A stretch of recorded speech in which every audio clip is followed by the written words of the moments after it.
मेरे सभी प्रिय दर्शकों को जय माता दी। दर्शकों, आज का विषय है केतु अपनी वृद्ध अवस्था को छोड़ करके अपनी युवा अवस्था में प्रवेश करेंगे। और जैसे ही अपनी युवा अवस्था में प्रवेश करेंगे, इसका सबसे बड़ा जो दर्शकों लाभ होगा, आप कन्या राशि वालों को इसका सबसे बड़ा दर्शकों लाभ होने वाला है। क्योंकि आपके राशि चक्र में दर्शकों केतु आपके द्वादश स्थान पर सिंह राशि पर हैं, लेकिन 29 मार्च 2026 को केतु अपनी वृद्ध अवस्था को छोड़ करके अपनी युवा अवस्था में अपने खुद के नक्षत्र में केतु विराजमान होंगे। और जैसे ही केतु अपने खुद के नक्षत्र में दर्शकों आएंगे, आप जितने भी कन्या राशि के जातक हैं, आपके जीवन में एक बहुत ही बड़ा अच्छा योग कारक योग बनाएंगे केतु।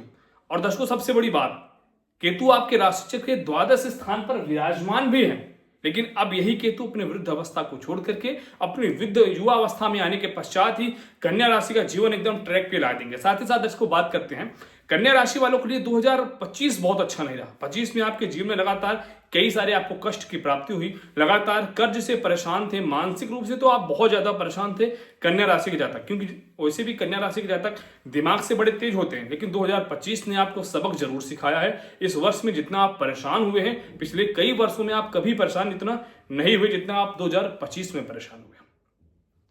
दर्शकों, इसी बात को लेकर के आज 26 की गणना जैसे हम करते हैं, तो 2026 में केतु अपनी बहुत उच्च अवस्था अर्थात बहुत मजबूत अवस्था में एक प्रकार से युवा अवस्था में प्रवेश कर जाएंगे। यहीं से आपको केतु जो दे करके जाएंगे, आप पूरे जीवन याद रखेंगे कि 2026 कुछ था मेरे लिए। दर्शकों, साथ ही साथ अगर आप हमारे चैनल पे पहली बार आए तो हमारे चैनल को जरूर सब्सक्राइब करें, बेल आइकन दबाएं। और आपको अगर जीवन में समस्याएं आ रही हैं तो अपनी जन्म कुंडली का विश्लेषण जरूर कराएं। हमारे दिए गए नंबर पर संपर्क करके कुंडली का विश्लेषण कराएं। और जिसके पास कंफर्म डेट ऑफ बर्थ, जन्म का टाइम नहीं पता, वो हमें अपने दोनों हाथ की हस्तरेखा की फोटो भेज करके अपने बारे में एकदम सटीक विश्लेषण ले सकते हैं। और हाँ दर्शकों, वीडियो के लास्ट में आपको सटीक उपाय बताऊंगा। अगर आप करते हैं तो आप जितने भी कन्या राशि के जातक हैं, आपके लिए बहुत अच्छा और शुभ साबित होगा यह उपाय। अब दर्शकों, विशेष चर्चा पे आते हैं कि कन्या राशि वालों के लिए केतु का परिवर्तन, नक्षत्र परिवर्तन कैसा होगा। और जैसे ही केतु अपने वृद्ध अवस्था को छोड़ करके अपनी युवा अवस्था में गोचर करेंगे तो क्या क्या फल आपके जीवन में प्रदत्त होगा। दर्शकों, ध्यान से देखिए, वीडियो को स्किप न कीजिएगा। आपके राशि चक्र के द्वादश स्थान पर केतु है और यह 29 मार्च को अपने स्वयं के नक्षत्र मघा नक्षत्र में प्रवेश कर जाएंगे, अर्थात शत्रु के नक्षत्र को छोड़ेंगे। और जब अपने नक्षत्र में अपने घर पे कोई आता है तो पहलवान ही होता है, तो ठीक उसी प्रकार केतु भी पहलवान होंगे और मूल नक्षत्र था जड़ से काम करना केतु प्रारंभ करेंगे। सबसे पहले ध्यान से देखिए, आपके राशि चक्र के द्वादश स्थान पे केतु हैं। यहाँ पर लगातार आपको हानि हो रही है, लगातार नुकसान हो रहा है, आपके ऊपर झूठा कलंक लग रहा है, आरोप लग रहा है, जेल के योग बन रहे हैं, थाना पुलिस से संबंधित कुछ समस्याएं हैं। सबसे बड़ी बात, यह द्वादश स्थान विदेश का स्थान भी होता है। तो जो मेरे भाई बहन आप कन्या राशि के जातक हैं और विदेश से संबंधित कुछ समस्याएं आपके जीवन में हैं, तो यहां से संबंधित केतु जैसे ही अपनी उच्च अवस्था में आएंगे, अपनी युवा अवस्था में आएंगे, तो विदेशियों के लिए बहुत अच्छा होगा। और जो भी मेरे भाई बहन आप इंडिया में हैं, कन्या राशि के जातक हैं और आप विदेश जाना चाहते हैं और कुछ कागजी कार्रवाई की कुछ समस्याएं चलें, तो समस्याएं अतिशीघ्र समाप्त होकर के कागजी कार्रवाई पूर्ण होकर के आपको विदेश की यात्रा कराएंगे।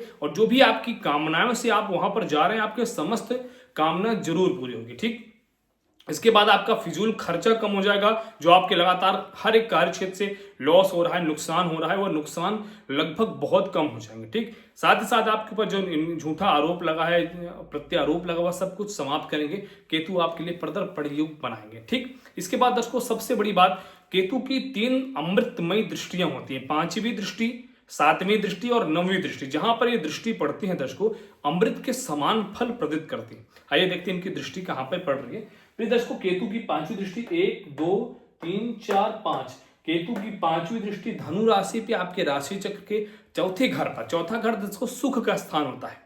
और धनु राशि पर जब केतु देखते हैं तो धनु राशि को अपना घर मानते हैं केतु, अर्थात केतु की जो दृष्टि पड़ेगी दर्शकों 5वीं धनु पे पड़ेगी, सुख स्थान पे, तो अपने राशि को बलवान करेंगे और चौथा घर को केतु बहुत अच्छा बलवान करेंगे। ठीक, वैसे भी चौथा घर गुरु का कारतत्व का घर होता है, वहां पर केतु की दृष्टि पड़ने से बहुत शुभ फल प्रवर्तित करेंगे। ये आप मान के चलें, जितने भी आप कन्या राशि के जातक हैं, 29 मार्च से आपके जीवन में ढेर बड़ी सारी खुशियां आपको प्राप्त होने वाली हैं। अगर आपके पास अब खुद का मकान नहीं है, किराए पे है, तो अपने खुद के मकान में जाएंगे।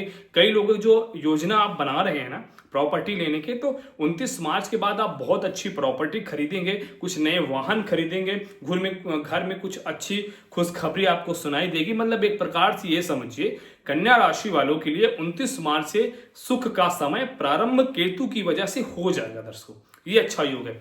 अब इसके बाद केतु की जो 5वीं दृष्टि आपने देखी, केतु की जो 7वीं दृष्टि पड़ेगी कहां पर पड़ेगी, ध्यान से देखिए। केतु की दर्शकों जो 7वीं पड़ेगी, 5वीं तो यहां पड़ी, 6ठी और 7वीं, केतु की 7वीं दृष्टि कुंभ राशि पर और आपके राशि चक्र में 6वें स्थान पर पड़ता है। प्रिय दर्शकों, 6ठा स्थान रोग, ऋण और शत्रु का स्थान होता है। यहां पर जब केतु की शुभ दृष्टि पड़ेगी, अपनी युवावस्था से इनकी दृष्टि पड़ेगी, तो उस स्थान से संबंधित सबसे पहला जो केतु काम करेंगे दर्शकों, आपके 29 मार्च के बाद आपके जीवन से, आपके ऊपर से, कन्या राशि वालों, कर्ज पूर्ण रूप से समाप्त करेंगे। ठीक, कर्ज के साथ साथ आपका स्वास्थ्य बहुत अच्छा करेंगे, आपके समस्त शत्रुओं को परास्त कर देंगे। केतु ये क्षमता है केतु को युवावस्था में आने के बाद। अब इसके बाद इसको केतु की 7वीं दृष्टि यहां पर 8वीं और 9वीं, केतु की 9वीं दृष्टि 8वें स्थान पर, यह बहुत ही विशेष स्थान है दर्शकों। राशि चक्र का 8वां स्थान, इस स्थान से संबंधित जब केतु की दृष्टि पड़ेगी तो जो आपका आकस्मिक रूप से अचानक से धन कहीं पर विष्ट हो गया, अनिष्ट हो गया, साथ ही साथ शेयर मार्केट में, स्टॉक मार्केट में आपका पैसा लॉस हो गया है, तो यहां पर केतु की दृष्टि पड़ने से आकस्मिक अर्थात अचानक से कुछ बड़ा पैसा आपको प्राप्त होगा। और एक संशय और कह सकता हूं, कुछ कन्या राशि वालों को गड़ा धन भी प्राप्त होने के योग यहां पर केतु की वजह से दर्शकों बनता हुआ दिखाई दे रहा है, क्योंकि दर्शकों केतु कारक होते हैं धन के। ठीक है, यहां पर दृष्टि से देखेंगे तो 8वें स्थान से अचानक से तो धन प्राप्त होगा आपको, शेयर मार्केट से, स्टॉक मार्केट से रिलेटेड ऐसा कुछ बड़ा पैसा आपको जरूर प्राप्त होगा। अर्थात दर्शकों एक प्रकार से कहें तो केतु का नक्षत्र परिवर्तन करना, जितने भी कन्या राशि के जातक हैं, आपके पूरे जीवन को ही परिवर्तित करना। 29 मार्च का इंतजार कीजिए, आपके जीवन में विशेष योग प्रारंभ हो रहा है। इसके बाद दर्शकों प्रारंभ करते हैं कि आप सभी को उपाय क्या करना चाहिए। आप जितने भी कन्या राशि के जातक हैं, आप बुधवार के दिन 1.25 किलो हरी मूंग लें। ठीक, 1.25 किलो हरी मूंग दाल नहीं लेना है, हरी मूंग, साबुत हरी मूंग लेना है। उसमें 5 लौंग, 5 इलायची डाल करके अपने सर से राइट की तरफ से, एंटी क्लॉक वाइज नहीं, क्लॉक वाइज 7 बार घुमा करके किसी पंडित जी को दान में देना है, साथ में कुछ दक्षिणा देनी है। और ये 3 बुधवार लगातार आप उपाय करें, जो भी आपका रुका हुआ कार्य है वह निश्चित रूप से पूर्ण हो जाएगा और आपकी जो भी कार्य है, मनोकामनाएं जरूर पूरी हो जाएंगी। ठीक है, इसको आप उपाय करते हैं तो आपके राशि के स्वामी बुध भी मजबूत होंगे और आपके समस्त कार्य को जरूर दर्शकों बनाएंगे। साथ ही साथ आप इस वीडियो को जरूर लाइक करें और ज़्यादा से ज़्यादा अपने फ्रेंड्स में शेयर करें। और जो भी मेरा इस वीडियो को शेयर करेगा उसकी सभी मनोकामनाएं भगवान शिव, भगवान भोलेनाथ जरूर पूरा करेंगे। और कमेंट बॉक्स में जरूर बताएं कि आपको हमारी वीडियो कैसी लगी। कमेंट बॉक्स में जय श्री राम, अपने इष्ट भगवान का नाम आप जरूर लिखें। सभी दर्शकों को जय माता दी, हर हर महादेव।